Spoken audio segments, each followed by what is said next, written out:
guys, welcome to my channel. Kembali lagi bersama aku Sheryl Antoinette. Hari ini aku akan menceritakan kisah yang gak kalah menyeramkan dari kisah sebelumnya, yaitu mengenai dokter terkejam di dunia. Kenapa aku bilang dia terkejam di dunia? Karena dia telah membunuh hampir ratusan pasiennya. Wow.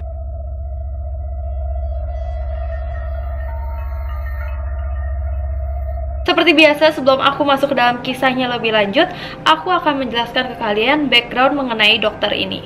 Dokter ini bernama Harold Shipman yang memiliki nama panjang Harold Frederick Shipman.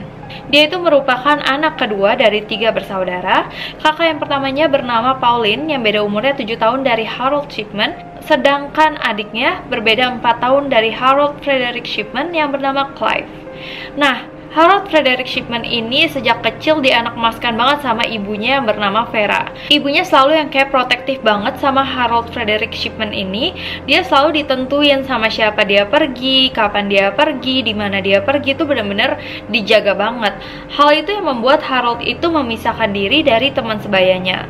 Jadinya dia tuh jalannya sama bergaulnya cuma sama ibunya dan saudaranya aja. Harold Frederick Shipman itu dari sekolah dasar, dia merupakan anak yang cukup cerdas, cukup berprestasi.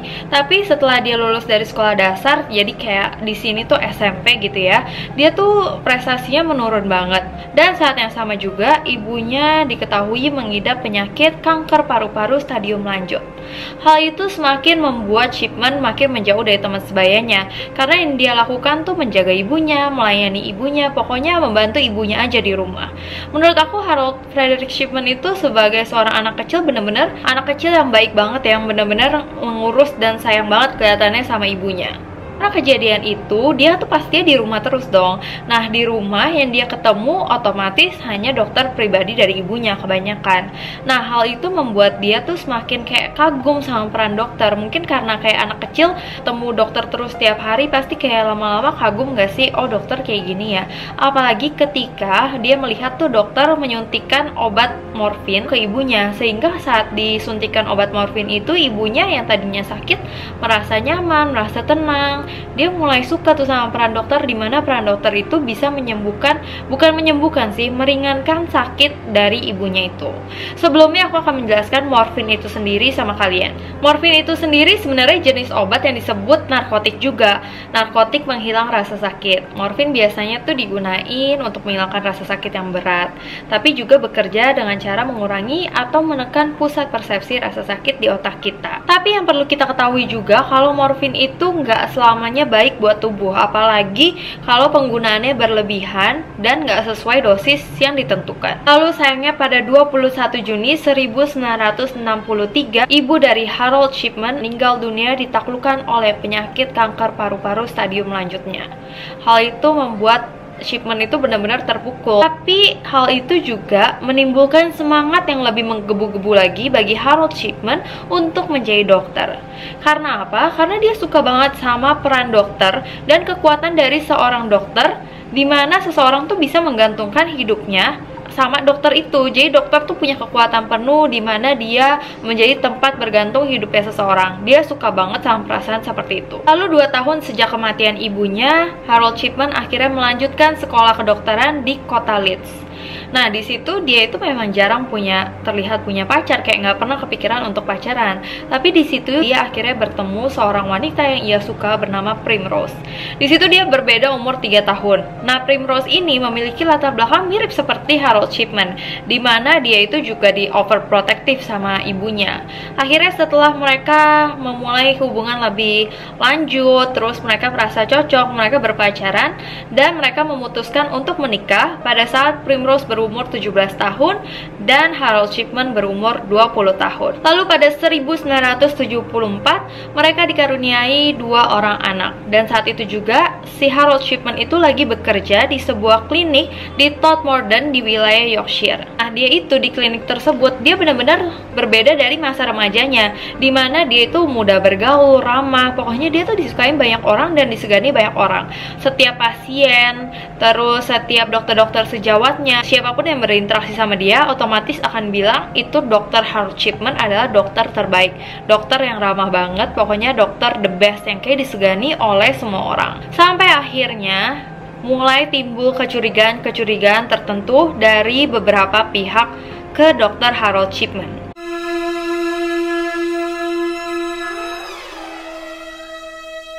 Diawali dari kecurigaan juru rekam medis yang bernama Marjorie Walker. Dia mulai curiga kenapa Dr. Harold Shipman selalu meresepkan obat kayak obat penahan rasa sakit seperti morfin, tapi namanya pethidine, itu dengan dosis yang nggak wajar. Kayak kalau misalnya pasien yang rawat inap dikasih pethidine ini dengan dosis terlalu berlebihan. Bahkan yang rawat jalan pun juga dikasih pethidine ini. Lalu mendapat laporan ketidakberesan ini, dokter-dokter seniornya juga menyelidiki hal ini. Dokter senior yang bernama John Dacre diam-diam mulai menyelidiki hal ini, dan dia lihat kalau memang terjadi ketidakberesan atas penggunaan obat dan peresepan yang dilakukan oleh Dr. Harold Shipman. Untuk orang yang nggak butuh pethidine ini dikasih pethidine. Untuk orang yang butuh itu dikasih juga, tapi dalam dosis yang berlebihan. Pokoknya siapapun akan dikasih pethidine ini sama Dr. Harold Shipman. Hal itu mengundang kecurigaan banget. John Dacre itu langsung menggelarkan sebuah sidang untuk menyidangkan Dr. Harold Shipman. Di situ Dr. Harold Shipman tahu banget dia udah tersudut, dan jadi dia bilang kalau dia minta maaf, dia minta kesempatan kedua. Tetapi pihak klinik tersebut tidak memberikan dia kesempatan kedua. Lalu dia dipecat dan dikirim ke klinik rehabilitasi narkoba. Namun ketika proses penyelidikan itu udah selesai 2 tahun kemudian pada 1977, Dr. Harold Shipman tuh ternyata cuman diberikan hukuman tuh yang terbilang sangat ringan. Karena dia itu hanya didenda ringan untuk dakwaan penyalahgunaan obat. Cuman gitu aja. Jadi saat dia memasukkan resep segala macam itu nggak dihukum, karena dianggap dia itu memang asal-asalan aja, bukan karena ada maksud tertentu. Dan karena segera ketahuan, jadi itu bukan menjadi sebuah masalah. Yang lebih ironis lagi bahwa Dr. Harold Shipman kembali bisa melakukan praktek. Memang prakteknya itu bukan di klinik yang sebelumnya, tapi akhirnya dia praktek di Donnybrook Medical Center di kota Hythe, Inggris. Nah, itu ditanya kenapa akhirnya bisa Dr. Harold Shipman itu bekerja di situ. Menurut Dr. Jeffrey Moisey, pada saat itu merupakan dokter senior yang ada di Donnybrook Medical Center, bahwa Dr. Harold Shipman saat diwawancara dia benar-benar kasih tahu aja kalau dia pernah berbuat salah ini dan dia menyesal banget, nggak mungkin dia melakukan hal itu lagi.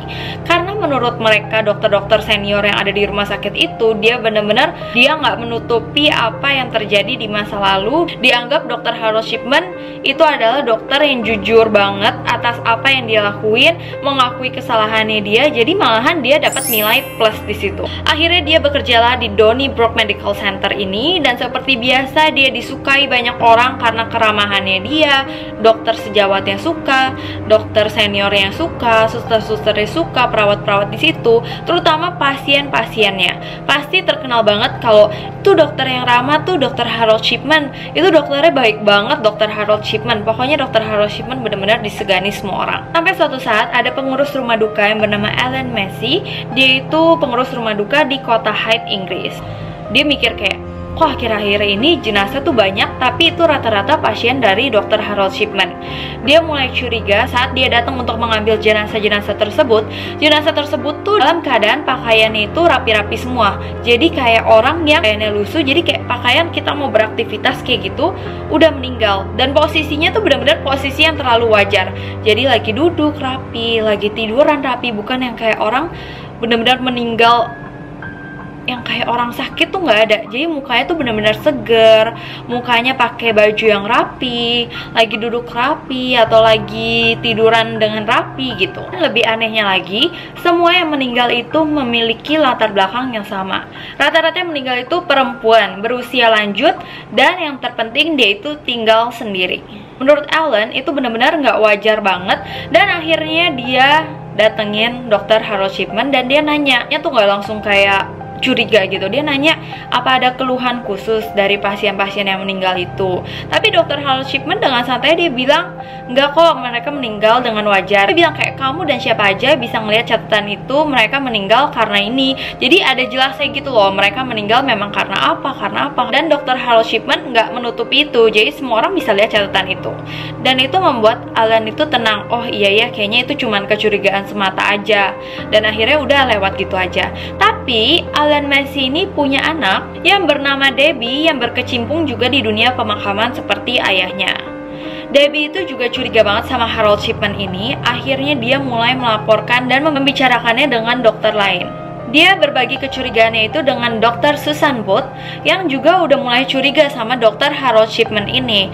Kenapa dokter Harold Shipman itu sering banget jadi saksi proses kremasi jenazah, dan itu sering banget kayak kok terus-terusan ya dokter Harold Shipman jadi saksi kremasi jenazah yang itu adalah pasien-pasiennya. Jadi dokter Susan Booth juga udah mulai curiga nih sama dokter Harold Shipman ini. Terus nggak cuman dokter Susan Booth aja, mulai ada dokter Linda Reynolds, dia juga mulai menyelidiki hal ini. Kayaknya ada yang nggak beres nih. Dokter Linda ini juga melaporkan ke ahli forensik yang bernama John Pollard. Dia melaporkan ada yang nggak beres nih, kenapa ya dokter Harold Shipman itu pasien-pasiennya selalu meninggal dan segala macam. Tetapi pihak kepolisian tidak menemukan ada keganjilan karena semua data-data riwayat pasiennya dan meninggalnya itu cocok, jadi nggak ada keanehan atau apapun yang nggak wajar. Nah, kasus ini akhirnya mulai terbuka saat Kathleen Grundy meninggal dunia. Nah, Kathleen Grundy ini merupakan salah satu pasien dari Dr. Harold Shipman yang meninggal pada 24 Juni 1998. Ia itu meninggal pada umur 81 tahun. Tapi Kathleen Grundy ini bukan wanita biasa. Dia itu pernah menjabat menjadi wali kota dan dia itu benar-benar aktif dalam kegiatan sosial. Jadi orang-orang tuh bingung, kok bisa tiba-tiba Kathleen Grundy meninggal dunia padahal dia itu merupakan orang yang aktif. Kathleen Grundy ini meninggal ditemukan di rumahnya. Dia meninggal tuh lagi tiduran di sofa dalam keadaan yang wajar. Anehnya dia itu pakai baju, bukan kayak baju rumah atau baju tidur kayak orang-orang lagi sakit terus meninggal dunia, orang tua kan seperti itu. Tapi dia pakai baju bener-bener dia lagi mau beraktivitas, kayak kita pakai baju rapi, terus dia meninggal dalam keadaan seperti itu. Angela Woodruff yang merupakan putri dari Kathleen Grundy, dia benar-benar terpukul atas kematian ibunya yang tiba-tiba itu. Tapi dia itu pertama nggak curiga apa-apa, sampai akhirnya dia ditelepon oleh pengacara, dan pengacara bilang kalau misalkan ada nih warisan ibunya sebesar 386.000 US dollar, yang berarti 5,7 miliar untuk duit rupiah ya, kira-kira pokoknya 5,7 miliar lah. Itu banyak banget loh. Nah, Angela Woodruff ini bukannya marah karena dia nggak dapat warisan dari ibunya, tapi dia curiga, kok bisa warisan ibunya yang sebanyak itu 386.000 dolar, bayangin 5,7 miliar, itu diberikan dokter pribadinya dia. Kan aneh dong.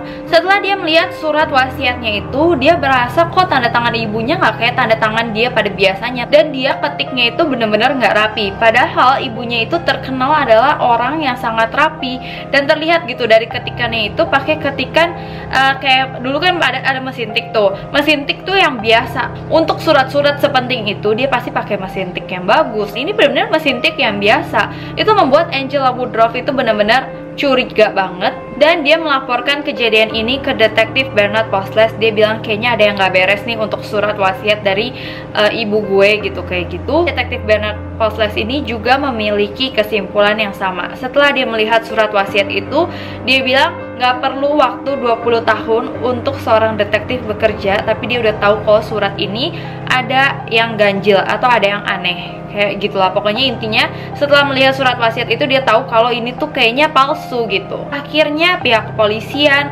mulai menyelidiki hal ini. Tetapi pertama katanya kalau untuk diselidiki jenazah dari Kathleen Grundy itu harus dibongkar makamnya terus diangkat baru diotopsi.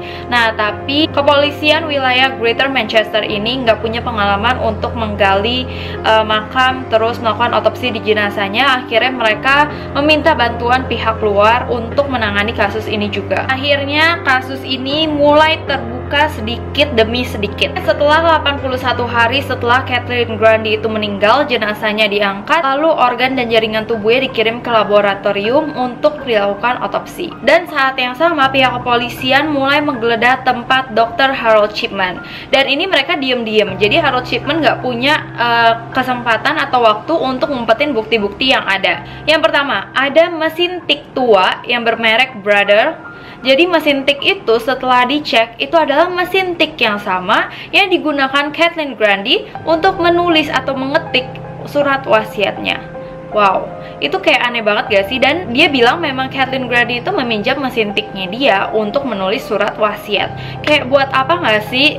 Dia pasti punya mesin tik sendiri, ngapain dia ke tempat Dr. Harold Shipman untuk meminjam mesin tik yang dianggapnya tuh mesin tiknya itu mesin tik yang biasa, bukan mesin tik yang bagus juga.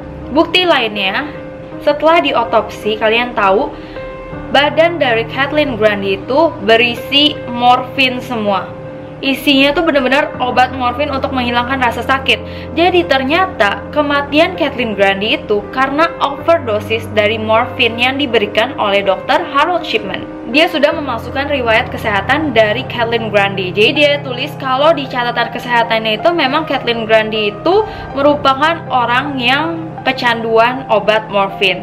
Jadi itu dia benar-benar memalsukan catatan kesehatan dengan kejadian kematiannya itu benar-benar sesuai. Akhirnya detektif ini setelah mengetahui bukti-bukti itu semakin yakin bahwa Dr. Harold Shipman bukan dokter biasa, tetapi dokter yang menghasilkan maut bagi pasien-pasiennya. Akhirnya diputuskan pihak kepolisian benar-benar mengikuti dan menyelidiki apa yang telah dilakukan oleh Dr. Harold Shipman, dan setelah itu mereka lihat pola-pola yang terjadi atas kematian-kematian pasien Dr. Harold Shipman ini. Pertama, itu dia pasti setiap pasiennya, setiap keluarga pasiennya itu pasti Dr. Harold Shipman tuh kayak bilang, udah cepetan langsung dikremasi aja, nggak usah diotopsi lagi karena saya udah periksa semuanya. Dan pastinya untuk keluarga yang lagi berduka ngikut-ngikut aja kan, udah nggak mikir apa-apa. Oh iya ya udah pokoknya kita kremasi, udah nggak usah pakai lama, nggak usah diotopsi. Semua pasiennya rata-rata gitu, sehingga Dr. Harold Shipman kan memang selalu menjadi saksi dari kremasi jenazah pasiennya. Kayak nggak ada yang tahu gitu kenapa sebenarnya dia meninggal, karena benar-benar Dr. Harold Shipman itu mendesak untuk pasiennya yang sudah meninggal itu segera dikremasi. Dan yang kedua, bukti yang aneh lagi, Dr. Harold Shipman adalah orang terakhir yang selalu ada di sisi setiap pasiennya sebelum mereka meninggal. Dan yang ketiga, ternyata dia benar-benar memalsukan rekaman medis dari setiap pasiennya. Jadi kalau misalnya pasiennya meninggal, seperti yang tadi aku udah bilang, kalau dia itu bakal menyelaraskan dengan catatan medisnya. Tetapi setelah detektif mulai mencari tahu di tempat Shipman itu nggak begitu teliti. Dia lupa kalau semua yang dia lakukan, dia menghapus catatan medisnya itu terekam di dalam hard disknya dia. Nah, hard disknya itu diambil sebagai barang bukti oleh detektif. Nah, Dr. Harold Shipman akhirnya diajukan ke pengadilan atas dakwaan telah membunuh 15 pasiennya dan memalsukan surat wasiat korban terakhirnya yaitu Kathleen Grundy. Kasusnya pun mulai disidangkan di kota Preston pada 5 Oktober 1999, diawali dari kasus dakwaan pembunuhan atas Kathleen Grundy dan pemalsuan surat wasiat. Shipman akhirnya mendapat hukuman seumur hidup dari tiap korban-korbannya.